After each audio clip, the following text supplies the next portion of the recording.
Hello, আসসালামু আলাইকুম। আমি জীবনও কোনো দিন ভিডিও করি নাই,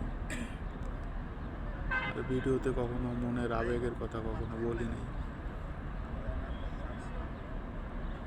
আসলে কি বলবো, আমি এই নিয়ে দ্বিতীয়বার মদিনাতে আসলাম, নবীজির রওজা জিয়ারত করলাম। তারপরে রিয়াজুল জান্নাতে ঢোকার জন্য নুসুক দিয়ে অ্যাপ্লাই করতে হয়। আমি অনেক দিন ধরে ট্রাই করছিলাম, বাট হচ্ছিল না। মানে নুসুক সহজে নেয় না আর কি। অ্যাপ্লাই করলে অনেক সব ম্যাক্সিমাম টাইমে দেখায় যে স্লট খালি নেই, এটাই দেখায় ম্যাক্সিমাম টাইম। আমি অনেক ট্রাই করতে করতে এক সময় মনে হলো যে আমি হয়তো রিয়াজুল জান্নাতে আর ঢুকতে পারবো না। তখন একটা সময় হঠাৎ রাত 2টার পরে জাস্ট 2বার ট্রাই করছি, নিয়ে নিছে। মানে আমার অ্যাপ্লাই করার যে অপশনটা, ওটা মানে স্লট খালি দেখাইছে আর কি, মানে বুকিং কনফার্ম করছে। ভাবলাম যে আসলে এটা মানে রিয়াজুল জান্নাত, এটা একবারে আল্লাহর তরফ থেকে আর নবীজির বিশেষ দোয়ার বদলতেই ছাড়া এটা আসলে যে কেউ ঢুকতে পারে না। এটা মানে আল্লাহ যাকে কবুল করে তাই ঢুকে। কারণ ওটা তো একটা জান্নাত, ওটা তো হচ্ছে দুনিয়ার জান্নাত।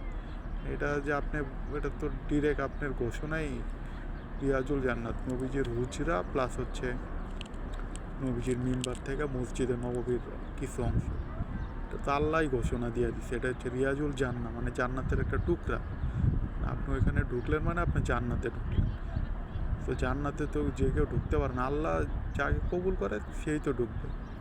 একা একটা সময় মনে হলো আল্লাহ হয়তো আমার কবুল করে নেই এই জন্য, বাট ঠিকই একটা সময় আমার ইয়াটা অ্যাকসেপ্ট হয়ে গেলো। তখন বুঝলাম আল্লাহ যাকে কবুল করে তাই। যাক, ওই জায়গায় গেলাম, নামাজ পড়লাম, অনেক দোয়া করলাম। সবচেয়ে বড় কথা হলো, আমার আম্মা আজকে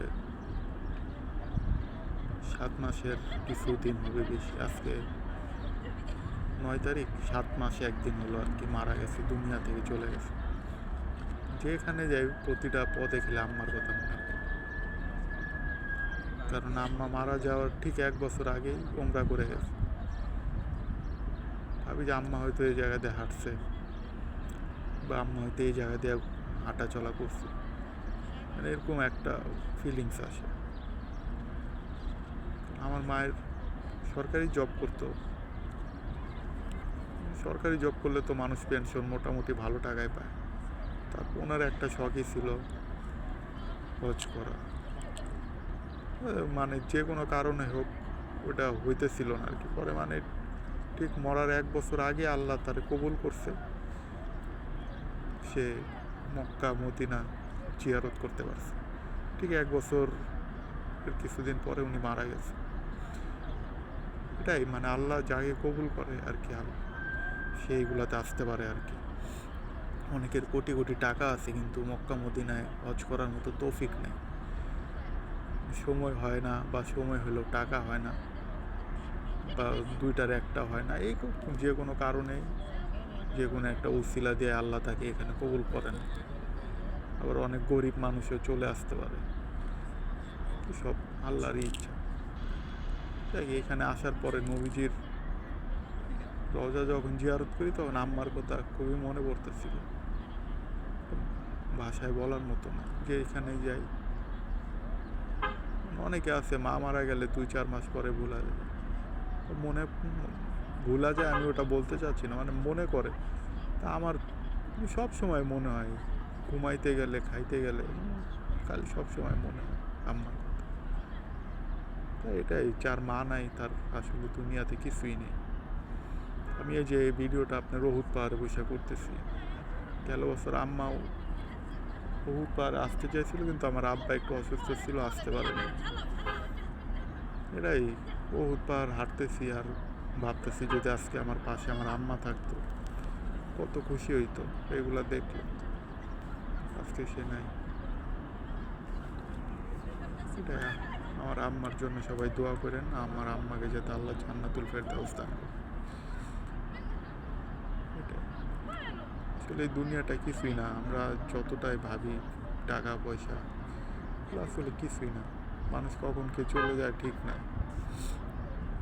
এই জন্য এই দুনিয়া নিয়ে এত পেরেশান হওয়ার দরকার নেই। আর দুনিয়া নিয়ে পেরেশান না হলে আপনি সকল কিছু থেকে মুক্তি পেয়ে গেলেন। তখন আপনার কাছে আর এত দুনিয়ার আপনার কাছে ডোন্ট কেয়ার মনে হবে। আপনার কাছে সব কাজকর্মে ভালো লাগবে, তখন এত প্যারা মনে হবে না। তো আপনি যদি দুনিয়াটাকে একবারে প্রথম প্রাধান্য দিয়ে দেন, তাহলে আপনার কাছে সব কিছু প্যারা মনে হবে। আপনারা নামাজ পড়ার সময় পাবেন না, রোজা করার সময় পাবেন না, হজ তারপরে মক্কা মদিনা এগুলো সফর করার সময় পাবেন না। এই জন্য এই দুনিয়াটাকে আমরা প্রায়োরিটি না দেই, আখিরাত নিয়ে আমরা চিন্তা ভাবনা করি, নামাজ কালাম পড়ি। অনেকে দেখি নামাজ ইচ্ছা মতো পড়ে না, নিজের ইচ্ছা মতো না। আল্লাহ আপনার পাঁচ ওয়াক্ত নামাজ পড়তে বলছে, আপনি 2 ওয়াক্ত পড়লেন, 3 ওয়াক্ত পড়লেন না, আপনি আপনার হুকুম পালন করলেন। আমার 2 ওয়াক্ত ভালো লাগতেছে, আমি 2 ওয়াক্ত পড়লাম। তা আল্লাহ যে আপনাকে 5 ওয়াক্ত পড়ার জন্য অনুমতি দিচ্ছে, আপনি ওটার কেয়ারই করলেন না। তার মানে আপনি আল্লাহর উপর দিয়া আর কি এটা করলেন না। এরকমটাই তো দাঁড়ায় যে আল্লাহ আপনাকে 5 ওয়াক্ত পড়তে বলছে, আপনি 2 ওয়াক্ত পড়লেন, বা ম্যাক্সিমাম টাইম পড়লেনই না, 1 ওয়াক্ত পড়লেন। কিন্তু আল্লাহর সাথে একটা মানে ঘাটতারামি করার মতোই হয়। আমরা ওইগুলো না করি, আমরা দুনিয়া নিয়ে এত ব্যস্ত না হই, আখিরাত নিয়ে আমরা একটু ভাবি, তাতে আমাদের আশা করি সকল প্রবলেম সলভ হয়ে যাবে। তখন যখন আপনি আখিরাত নিয়ে বেশি চিন্তা ভাবনা করবেন বা দুনিয়ার এত প্রাধান্য, তখন আপনার কাছে টাকা পয়সা এগুলো অর্থহীন মনে হবে। তখন আপনার কাছে এগুলো কিছুই ভালো লাগবে না। টাকা পয়সা দিয়ে কী হবে? তখন আপনি কোটি কোটি টাকার পিছনেও দৌড়াবেন না। আপনি তখন জাস্ট সিম্পলি লাইফ স্টে করার জন্য একটা মোটামুটি উপার্জন করার পরে আপনি স্যাটিসফাই থাকবেন। কিন্তু আপনি যদি আখিরাত নিয়ে না ভাবেন, তখন আপনার অনেক টাকা লাগবে, অনেক টাকা পয়সা লাগবে। এই জন্য এইগুলা আমরা পরিহার করি।